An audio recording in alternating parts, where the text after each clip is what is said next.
Back when I was 9, the world as I knew it shifted in ways I couldn't have anticipated. My mom had left us too soon, leaving a gaping hole in our lives that Dad and I tried to patch up in our clumsy, grief-stricken ways. Life had its rhythm, a sad, monotonous beat that we followed until Dad decided to introduce a new melody. Her name was Linda. One evening, Dad sat me down at the kitchen table, his hands fidgeting with the coffee mug Mom used to love. "Clara, I want you to meet someone special tomorrow. Her name's Linda, and she's a friend of mine," he said, avoiding my eyes. "Why, Dad? Who is she?" My curiosity piqued, but a knot formed in my stomach. Something about the way he wouldn't meet my gaze told me this was more than just a friend. Dad sighed, a weary sound. "I just think it's time, pumpkin. We need to start finding ways to be happy again." The next day, Linda stepped into our home, her presence filling the space with an unfamiliar energy.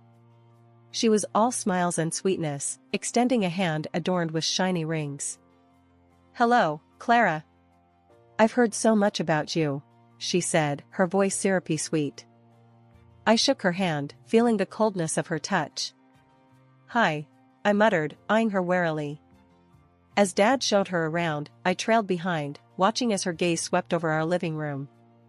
When her eyes landed on the family photos, particularly the ones of Mom, her smile faltered, replaced by a fleeting look of disdain. I saw it, even if Dad didn't. Months flew by, and before I knew it, Linda had transitioned from Dad's friend to Dad's wife. Her real colors began to show, not in bold, overt strokes, but in subtle shades of manipulation and pretense.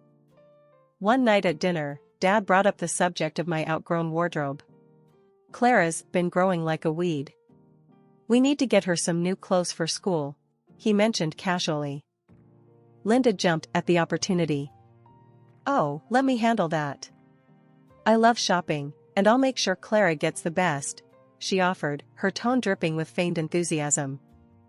A week later, Linda unveiled her shopping spree results with a flourish. The clothes were laughable.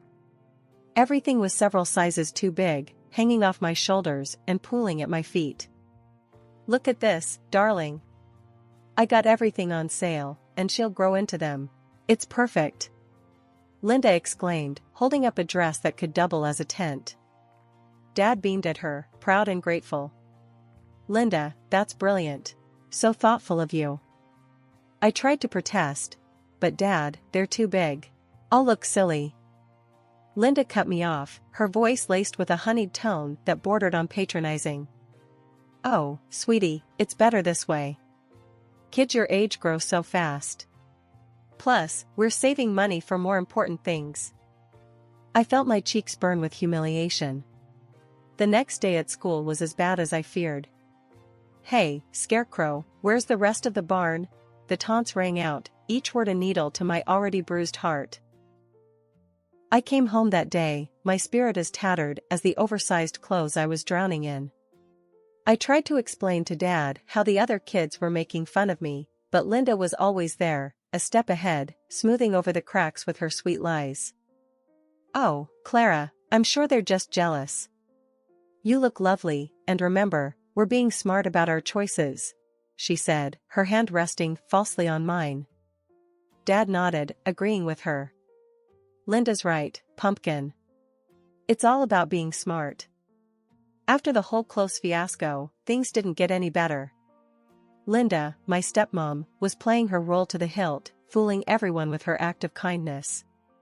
To the outside world, she was the epitome of a caring mother, but behind closed doors, it was a whole different story.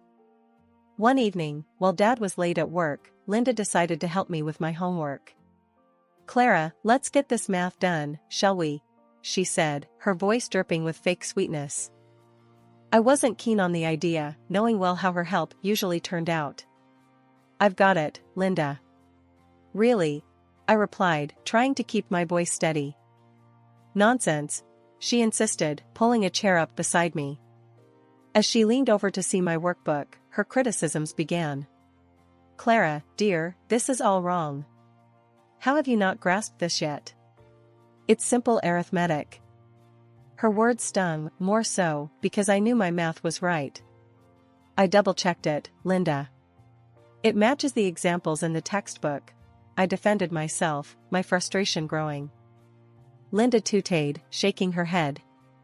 You must have misunderstood the textbook, then.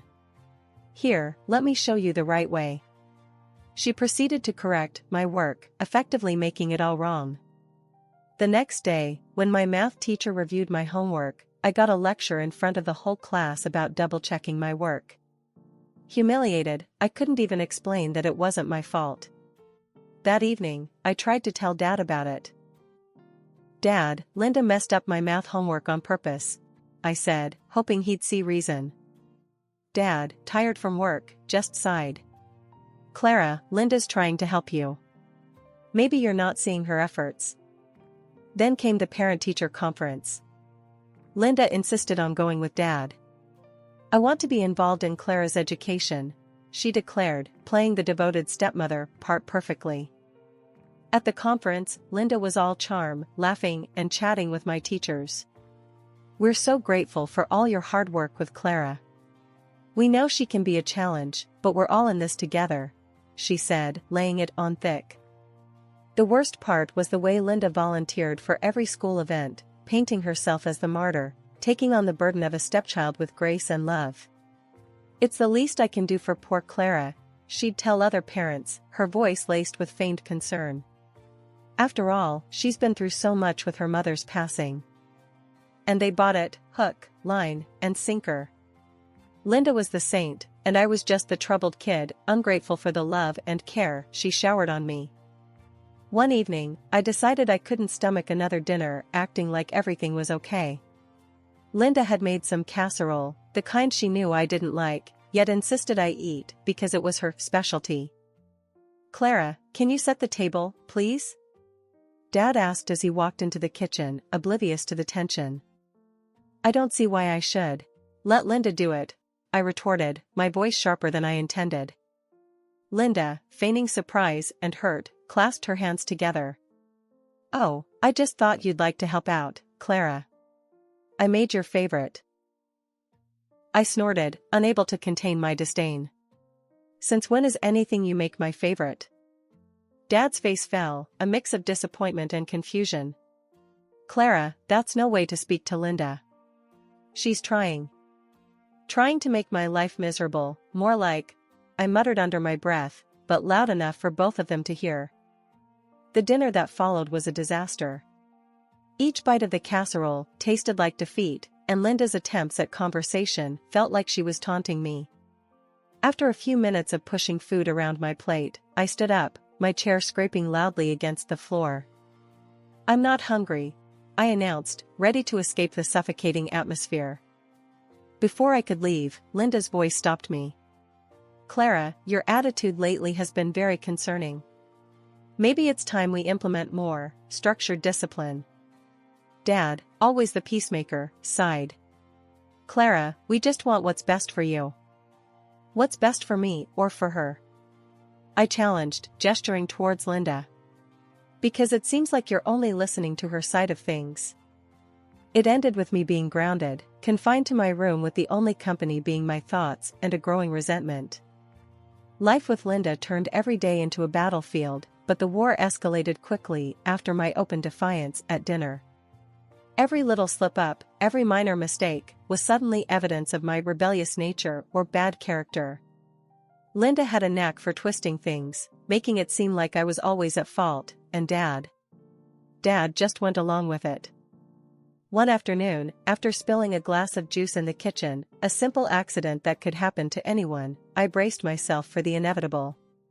Linda swooped in like a hawk, her eyes glinting with an almost gleeful condemnation. Look at this mess. Clara, this is exactly what I'm talking about. Carelessness. It's just like your mother. Linda's voice trailed off, but the implication hung heavy in the air. I felt my face flush with anger. Mentioning Mom was a low blow, even for Linda. Don't you dare talk about my mom. You're nothing like her. Dad, hearing the commotion, rushed in, his expression weary. What's all this? Clara, apologize to Linda. It was just an accident. I will not. I shot back, my voice rising. She's always blaming me, saying I'm careless, saying I'm bad, just like Mom was. But she's wrong. Dad's face hardened, a rare sight. Clara, that's enough. Linda's only trying to help. She cares about you. Cares about me? The thought was laughable. I turned to Dad, my voice cracking with emotion. How can you say that? She's always on my case, pretending to be the perfect wife and stepmom in front of you. But she's not.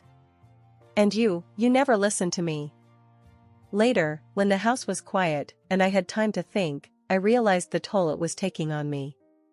My confidence, my sense of self, it was all eroding under Linda's relentless criticism. It wasn't just about fighting back anymore, it was about preserving who I was, who my mom had hoped I'd be.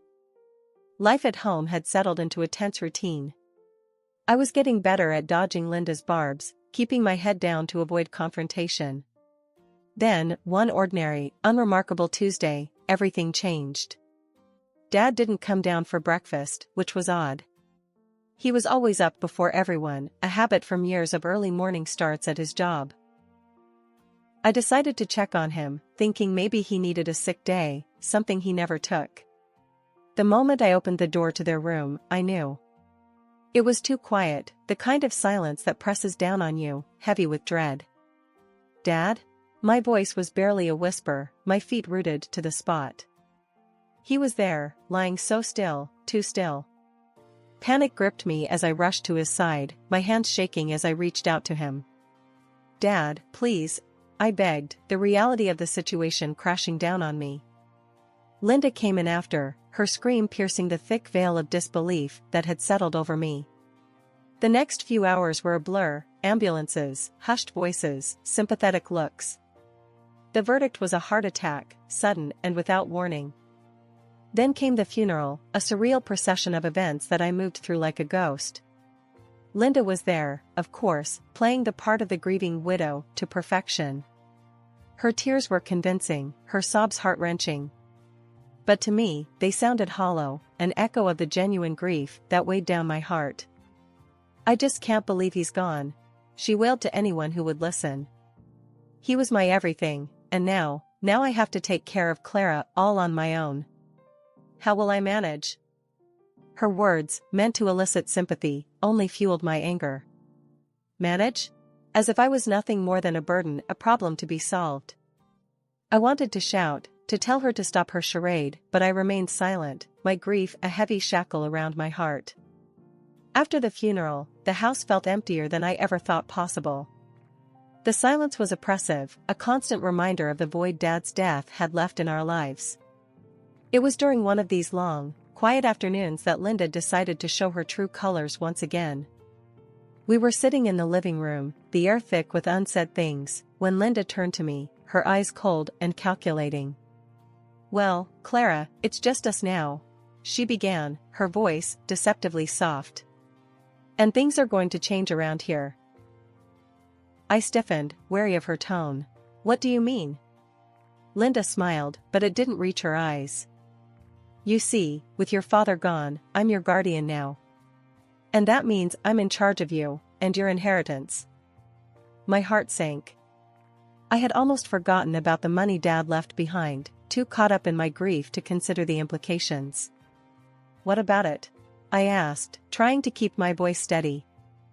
Oh, sweetie, don't worry. I'll take good care of it. After all, it's what your father would have wanted, she said, her tone dripping with faux concern. The implications of her words hit me like a ton of bricks. Linda in control of my life and my inheritance was the last thing Dad would have wanted. You can't do that. That money is mine, I protested, my anger rising. Linda's smile widened, a hint of malice creeping into her expression. Actually, I can. And I will. You're just a child, Clara. What do you know about handling money, about the real world? No, I'll be the one making the decisions from now on. And as for you, she paused, leaning in closer, you'd better learn your place and how to show some respect. Or else, your life is going to become very difficult.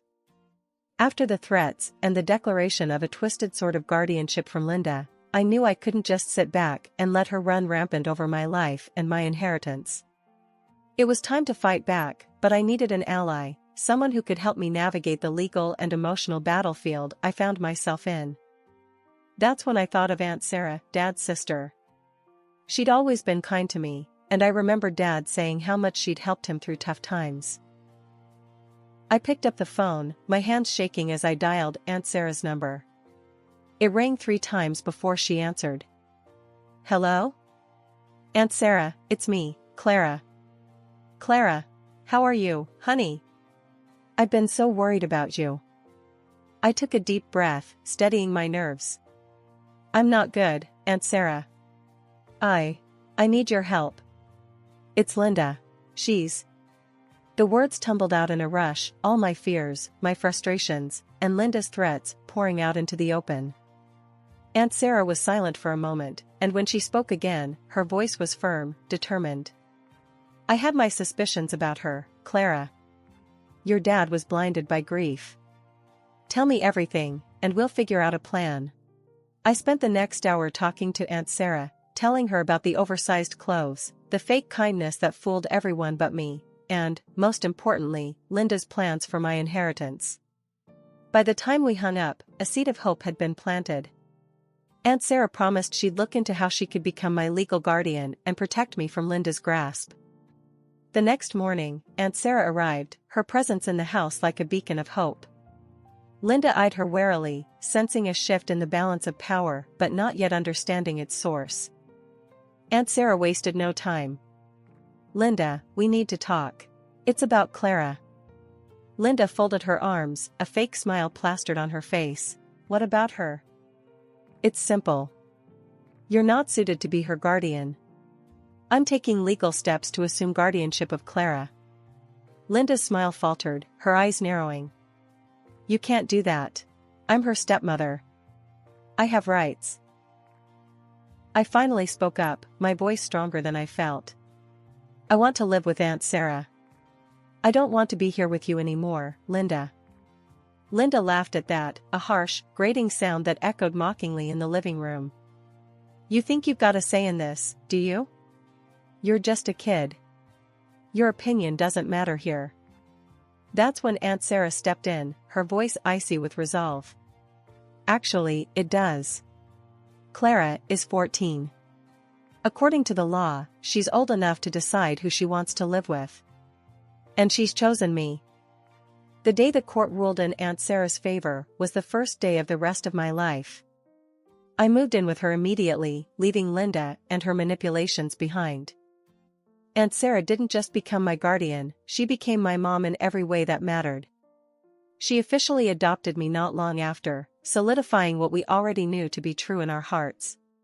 One evening, Aunt Sarah and I were sitting on the porch, watching the sunset paint the sky in shades of orange and pink. We'd been talking about school, about my future, when she turned to me, her expression thoughtful. Clara, you know you've got a whole world of possibilities ahead of you, right? She said, taking a sip of her tea.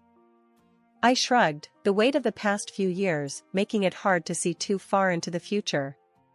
I guess. I just don't know where to start. Aunt Sarah set her tea down, turning to face me fully. Start with what you love.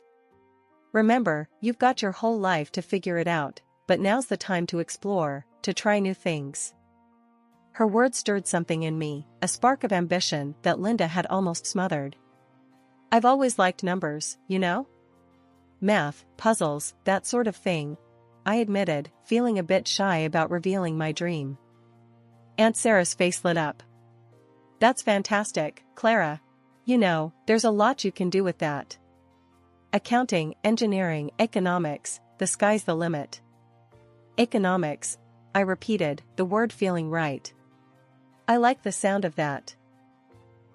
From that moment, Aunt Sarah was my biggest cheerleader.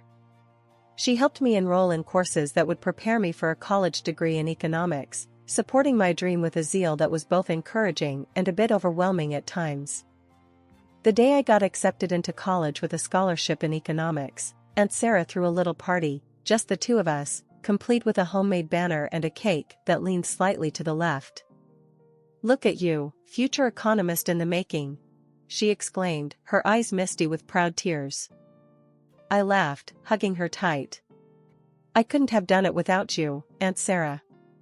You saved me, in more ways than one." She hugged me back, just as tightly. "We saved each other, kiddo. Remember that. We're a team." And she was right. Together, we'd turned a new page, stepping into a future that was bright with promise. Life with Aunt Sarah wasn't just a new dawn, it was my true beginning. Years had rolled by since the days of living under the same roof with Linda. I had built a life for myself, working as an economist at a reputable company, and had recently taken the plunge and bought a small apartment on a mortgage. It was my sanctuary, a cozy nook in the hustle of the city that I proudly called mine. Life was good, uncomplicated, and mine to enjoy. That was until the day the past decided to make an unexpected comeback. The call came on an ordinary Thursday afternoon. I was at my desk, buried in reports and forecasts, when my phone buzzed with a number I didn't recognize. "Is this Clara Harrison?" The voice on the other end was formal, almost sterile. "Yes, speaking. Who's this?" "I'm calling from City General Hospital. Your mother is in our hospital. She's asking for your help." A jolt of confusion hit me. "I think there's been a mistake. My mother passed away years ago." After a brief pause, the caller clarified. "You'll excuse me. It's not your mother, Miss Harrison. It's your stepmother, Linda." Hearing Linda's name after all these years was like being doused with cold water. A mix of emotions swirled within me, surprise, skepticism, and an undeniable curiosity. "What's wrong with her?" "She's been hospitalized for a serious condition. She's asking to see you." Taking a deep breath, I found myself agreeing to visit. "All right, I'll come by after work." I found Linda in a shared ward, a shadow of the formidable woman I remembered. The gloss and veneer that she always presented to the world were gone, leaving behind a frail figure that barely resembled my stepmother. As I approached, her eyes found me, and a flicker of something, relief, perhaps, crossed her face. "Clara," she croaked, her voice barely above a whisper. "You actually came." I took a chair by the bed, keeping my emotions carefully neutral. "The hospital called. Said you wanted to see me." She exhaled, a sound filled with defeat. I squandered everything. Your father's money, it's all gone. And now, I'm here, with nothing. I need help, Clara. For treatment and rehab."